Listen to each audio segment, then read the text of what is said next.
بسم اللہ الرحمن الرحیم۔ سورۃ المائدہ۔ اس سورہ مبارکہ میں 120 آیات اور 16 رکوع ہیں۔ یہ سورت مدنی ہے۔ اس سورت کی ایک آیت الیوم اکملت لکم تا غفور الرحیم کے متعلق یقین سے کہا جا سکتا ہے کہ وہ حجۃ الوداع کے موقع پر میدان عرفات میں 9 ذی الحجہ 10 ہجری کو نازل ہوئی۔ شان نزول سورۃ المائدہ۔ یہ سورت مبارکہ صلح حدیبیہ کے موقع پر نازل ہونا شروع ہوئی اور حجۃ الوداع کے موقع پر اس کا اختتام ہوا۔ مضمون سورۃ المائدہ۔ اس سورت میں مختلف اقسام کے اخلاق کی تعلیم دی گئی ہے، جن کا تعلق نہ صرف قوم کی انفرادی اور اجتماعی زندگی سے ہے، بلکہ ان کا تعلق بین الاقوامی معاملات اور تعلقات سے بھی ہے۔ سب سے پہلے ایفائے عہد کا حکم دیا جا رہا ہے، یعنی جو وعدہ کرو اس کو پورا کرو، خواہ وہ وعدہ ذاتی کاروباری حلیفوں سے ہو یا حریفوں سے، اور خواہ اپنے رب ذوالمجد والعلا سے ہو، خواہ یہ وعدہ حدیبیہ کے میدان میں دشمنان اسلام سے ہی کیوں نہ کیا گیا ہو۔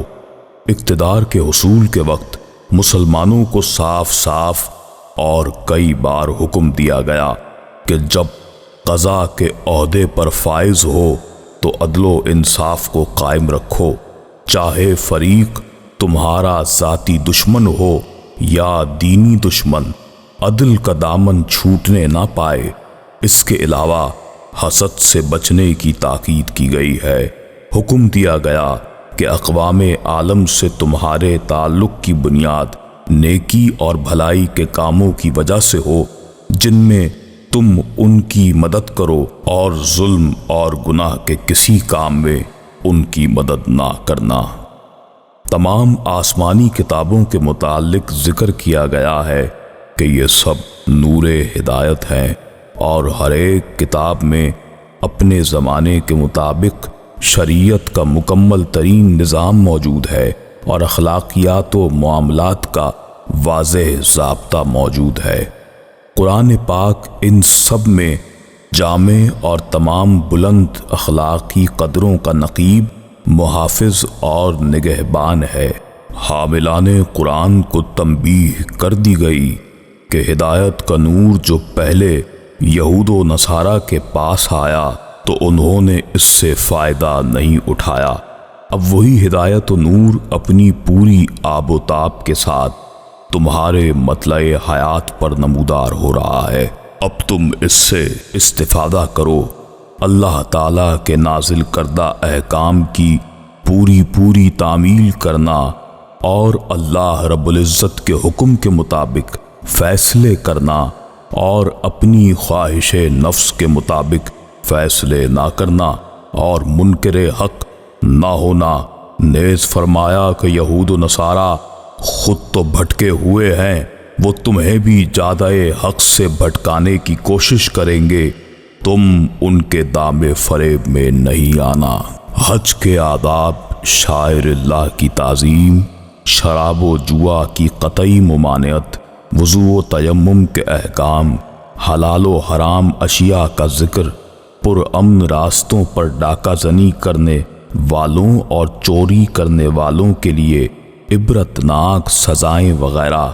حضرت عیسیٰ علیہ السلام کے حوالے سے واضح عقیدہ بیان کر دیا گیا کہ عیسیٰ علیہ السلام خدا نہیں ہے، جو اپنی ماں کے پیٹ سے پیدا ہوں اور کھانے پینے کے محتاج ہوں۔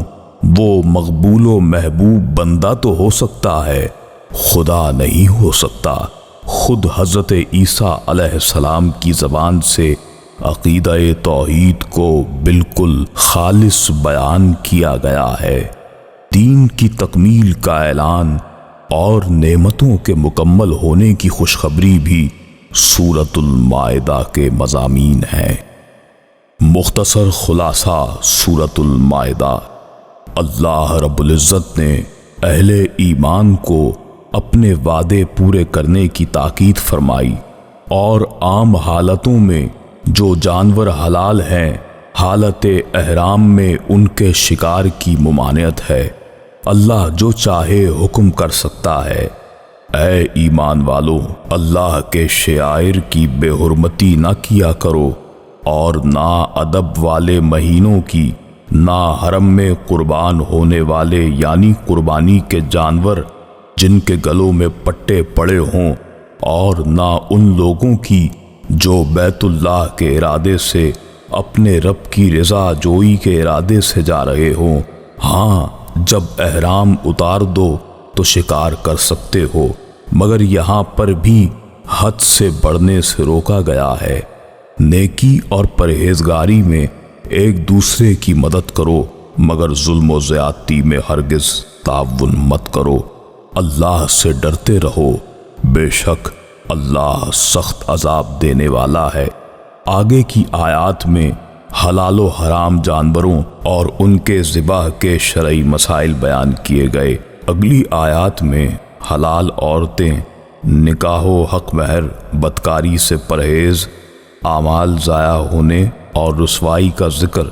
آگے کی آیات میں ایمان والوں، جب تم نماز کے لیے اٹھو تو اپنے منہ، اپنے ہاتھوں کی کوہنیوں سمیت سروں کا مسح اور اپنے پاؤں ٹخنے سمیت دھو لو، پھر آگے غسل کرو۔ سفر، پاکی کا ذکر اور اللہ کی نعمتیں ملنے پر تم شکر گزاری اختیار کرو، یعنی نعمتوں کا ذکر، عہد پورا کرنے کا ذکر۔ اہل ایمان اللہ کی خاطر حق پر قائم ہوں، سچائی اور انصاف کے ساتھ گواہی، کسی قوم کی عداوت کے وہ گمراہی کا سبب بنے۔ اللہ سے پرہیزگار قریب ہیں، اللہ کو تمام اعمال کی خبر ہے۔ اہل ایمان کا اجر، انکاریوں کو عذاب۔ ایمان والوں، جو تم پر اللہ نے احسان کیا اسے یاد کرو۔ جب ایک قوم نے تم پر دست درازی کرنی چاہی، اللہ نے ان کے ہاتھوں کو تم تک پہنچنے سے روک دیا۔ اللہ سے ڈرتے رہو۔ مومنوں کو اللہ ہی پر بھروسہ رکھنا چاہیے، اور اللہ نے بنی اسرائیل سے عہد و پیما لیا۔ مرسلین کا ذکر، نماز قائم کرنے کا ذکر کہ اللہ کے لیے قائم کی جائے، زکوٰۃ دینے والوں کا ذکر، عہد شکنی پر اللہ کے کلام کو بدلنے پر لعنت فرمائی گئی، درگزر اور معافی۔ بے شک اللہ احسان کرنے والوں کو دوست رکھتا ہے۔ اے اہل کتاب، یقیناً تمہارے پاس ہمارے یہ رسول صلی اللہ علیہ وآلہ وسلم تشریف لائے کہ تم پر ظاہر فرمائیں وہ چیزیں جو تم نے کتاب میں چھپا ڈالی تھیں، اور بہت سی معاف فرماتے ہیں۔ بے شک تمہارے پاس اللہ کی طرف سے ایک نور آیا اور روشن کتاب۔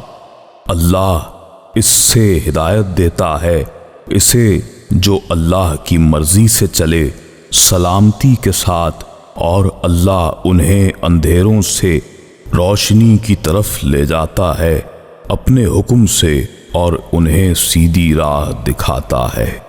وہ لوگ کافر ہو گئے جنہوں نے کہا کہ اللہ مسیح بن مریم ہے، بلکہ اللہ قادر قدرت ہے، وہ جو چاہے کر سکتا ہے۔ زمین و آسمان سمیت سب کا وہی خالق و مالک ہے۔ پھر کفار کے باطل عقائد کا رد فرماتا ہے۔ اگلی آیت رسول کریم صلی اللہ علیہ وآلہ وسلم کے حوالے سے کہ ہمارے رسول علیہ الصلاۃ والسلام تمہارے پاس تمام رسولوں کی آمد کے ایک عرصے بعد پہنچے۔ اس آیت مبارکہ میں بھی حضور صلی اللہ علیہ وآلہ وسلم خاتم المرسلین ہیں۔ آگے کی تمام آیات میں سابقہ انبیاء و مرسلین ان کی قوم اور ان کی سرکشیوں کا ذکر۔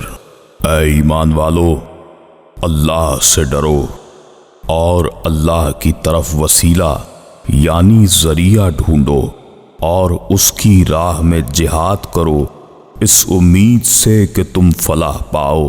وہ جو کافر رہے اگر سب مل کر زمین کا سب کچھ جمع کر کے اللہ کو فدیہ دیں مگر وہ پھر بھی قبول نہ فرمائے گا، کیونکہ اللہ نے حقیقت میں کافروں کے لیے ایک ٹھکانہ بنا رکھا ہے۔ اور چوری کرے کوئی مرد یا عورت، اس کی سزا کا ذکر۔ اللہ رب کریم بڑی قدرتوں والا، حکمتوں والا ہے۔ شرعی معاشرتی قانون کا ذکر۔ جو لوگ توبہ کرتے ہیں ان کو معاف کرنے والا ہے، بڑی رحمت والا۔ اپنی اصلاح کے لیے تابع ہونے کے لیے پیغام ہے۔ آگے اللہ کریم اعلان فرما رہا ہے انسانوں کو، اللہ کے لیے ہیں زمین و آسمان کی بادشاہتیں، وہ جسے چاہے جو عطا کر دے، اللہ سب کچھ عطا کر سکتا ہے، وہ بڑی قدرت والا ہے۔ اے رسول مکرم صلی اللہ علیہ وآلہ وسلم، آپ علیہ الصلاۃ والسلام کو غمگین نہ کریں۔ وہ جو کفر کی طرف بھاگتے ہیں، بظاہر وہ منہ سے کہتے ہیں کہ ہم ایمان لائے مگر دل سے نہیں لائے، یعنی منافقین اور یہودیوں کا طریق یہی رہا ہے کہ خوب جھوٹ بولتے، سنتے اور سناتے رہے ہیں، اللہ کے احکامات کو بدلتے ہیں کہ اگر تم حکم کیے جاؤ تو قبول کر لینا ورنہ الگ الگ ہو جانا اپنی جگہ سے۔ اصل میں یہ کہتے ہیں کہ یہ ملے تو مانو، یہ نہ ملے تو بچو۔ یہ وہ لوگ ہیں کہ جن کا دل پاک نہیں ہوا، اللہ نے انہیں دنیا کی رسوائی دی ہے اور آخرت میں سخت عذاب۔ ان آیات میں منافقین اور یہود کے ارادوں کو اللہ نے ظاہر فرما دیا۔ بڑے جھوٹے اور حرام خور اگر آپ کے پاس آئیں تو ان سے منہ پھیریں یا فیصلہ فرمائیں۔ آپ علیہ الصلاۃ والسلام اگر ان سے منہ پھیریں، یہ آپ صلی اللہ علیہ وآلہ وسلم کا کچھ نہیں بگاڑ سکتے، اور اگر فیصلہ فرماؤ تو انصاف سے، بے شک اللہ انصاف کرنے والوں کو پسند فرماتا ہے۔ آگے آیات میں سابقہ مرسلین اور امتوں کے احوال، تورات و زبور کے احکامات اور یہود کی نافرمانیاں بیان کی گئی ہیں۔ رب کریم کی طرف سے ایمان والوں کے لیے تاکید کہ تم یہود و نصارہ کو دوست مت بناؤ، اور کیونکہ یہود و نصارہ آپس میں دوست ہیں اور تمہارے کھلے دشمن، اگر کوئی اہل ایمان ان کو دوست رکھے گا تو اس کا انجام بھی ان ظالموں کی طرح ہی ہوگا، اور جو ظلم کرے اللہ ان کی طرف راہ ہدایت ظاہر نہیں کرتا۔ یہاں بہت واضح ایمان والوں کو ہدایت کی گئی ہیں۔ اب آپ علیہ الصلاۃ والسلام انہیں دیکھیں جن کے دلوں میں آزار یعنی بیماری ہے، وہ یہود و نصارہ کی طرف کیسے دوڑ کے جاتے ہیں کہ ہم پر کوئی گردش آ جائے، تو نزدیک ہے کہ اللہ فتح لائے یا اور کچھ دے، پھر جو اپنے دلوں میں چھپایا تھا ان پر پچھتاتے رہ جائیں گے۔ ایمان والو، دیکھو کہ یہ عہد کر کے کیسے پلٹ جاتے ہیں، اور ان کا کیا دھرا اکارت گیا، وہ رہ گئے نقصان میں۔ یہاں پر بھی اہل منافقین کی خصلت بیان کی گئی۔ پھر اللہ کریم نے ایمان والوں کو فرمایا، اے ایمان والو، تم میں سے جو دین سے پھر جائے تو اللہ ایسی اور قوم لے آئے جو اللہ کی محبوب ہو اور وہ بھی اللہ سے محبت رکھتی ہو۔ آگے مسلمانوں سے خطاب، جہاد کے حوالے سے کسی ملامت کی پرواہ نہ کریں، یعنی کہ اللہ کی خاطر ہر چیز برداشت کریں۔ اللہ کریم بہت فضل کرنے والا اور بڑے علم والا ہے۔ جو انسان اللہ اور اس کے رسول صلی اللہ علیہ وآلہ وسلم اور ان مسلمانوں سے دوستی کر لے تو اللہ ہی کی جماعت غالب رہے گی۔ پھر یہود و نصارہ کی فضول حرکتوں اور اللہ کا ان پر لعنت کرنے کا ذکر، پھر ان کی حرکتوں کی وجہ سے ان کی صورتیں بدل دی گئی۔ کسی کو اللہ نے بندر، کسی کو کوئی اور جانور بنا دیا، اور انبیاء و مرسلین علیہم السلام کے ساتھ غلط سلوک کرنے کی وجہ سے جو ان پر سختی آئی اور ان کے مکر اور شیطانیت کا بیان، نبیوں کی تکذیب کرنا ان کا شعار رہا، یہاں تک کہ رسول کریم صلی اللہ علیہ وآلہ وسلم کو قتل کرنے کی بھی سازشیں کرتے رہے۔ ان کے عقائد کو اللہ نے بیان فرمایا۔ سپارہ نمبر 7۔ جب وہ رسول اکرم صلی اللہ علیہ وآلہ وسلم پر نازل کردہ کلام سنتے ہیں تو ان کی آنکھوں سے آنسو ابل رہے ہوتے ہیں، اس وجہ سے کہ انہوں نے حق کو پہچان لیا۔ کہتے ہیں اے ہمارے اللہ، ہم ایمان لے آئے، بس تو ہم کو بھی ان لوگوں میں لکھ دے جو تصدیق کرتے ہیں۔ یہ آیات نجاشی بادشاہ کے لیے ہے، اس کو اللہ کریم نے ہدایت دی۔ یہ نصارہ کے اس گروہ میں سے ہیں جن کے لیے اللہ نے پہلے بھی فرمایا تھا کہ بعض نصارہ صاحب علم اہل حق ہیں۔ ہمارے پاس کون سا عذر ہے کہ ہم اللہ اور حق کو پہچان کر اس پر ایمان نہ لائیں؟ ہم اس بات کی امید رکھتے ہیں ہمارا رب عز و جل ہمیں نیک لوگوں کی رفاقت میں داخل کر دے گا۔ اللہ تعالی ان کو ان کے قول کے سبب جنت میں داخلہ دے گا، یہی اجر ہے نیک لوگوں کے لیے۔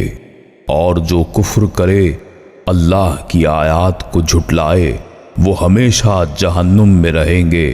ایمان والوں، اللہ نے جو پاکیزہ چیزیں تم پر حلال کی ہیں ان کو اپنے اوپر حرام مت کرو، حد سے آگے مت نکلو، اللہ حد سے نکلنے والوں کو پسند نہیں کرتا۔ حلال چیزیں تم کو دی ہیں، حلال مرغوب چیزیں کھاؤ اور اللہ سے ڈرو جس پر تم ایمان رکھتے ہو۔ آگے اللہ کی قسم کے حوالے سے شرائط و قواعد بیان کیے گئے ہیں۔ اے ایمان والو، شراب اور جوا اور بت اور پانسے ناپاک ہی ہیں، تو ان سے بچتے رہنا تاکہ تم فلاح پاؤ۔ شیطان تو یہی چاہتا ہے کہ تم میں بغض اور دشمنی ڈالے اور تم کو اللہ کی یاد اور نماز سے روکے۔ حکم مانو اللہ کا اور حکم مانو رسول اللہ صلی اللہ علیہ وآلہ وسلم کا، اور ہوشیار رہو۔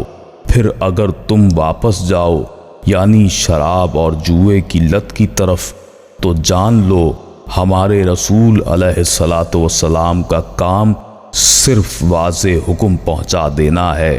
ایسے لوگ جو ایمان رکھتے ہیں اور نیک کام کرتے ہوں، اس چیز میں گناہ نہیں جو وہ کھاتے ہیں، جبکہ وہ لوگ تقوی اور ایمان رکھتے ہوں، نیک کام کرتے ہوں، کار خیر میں مصروف رہتے ہوں، ایسے نیکوکاروں سے اللہ محبت رکھتا ہے۔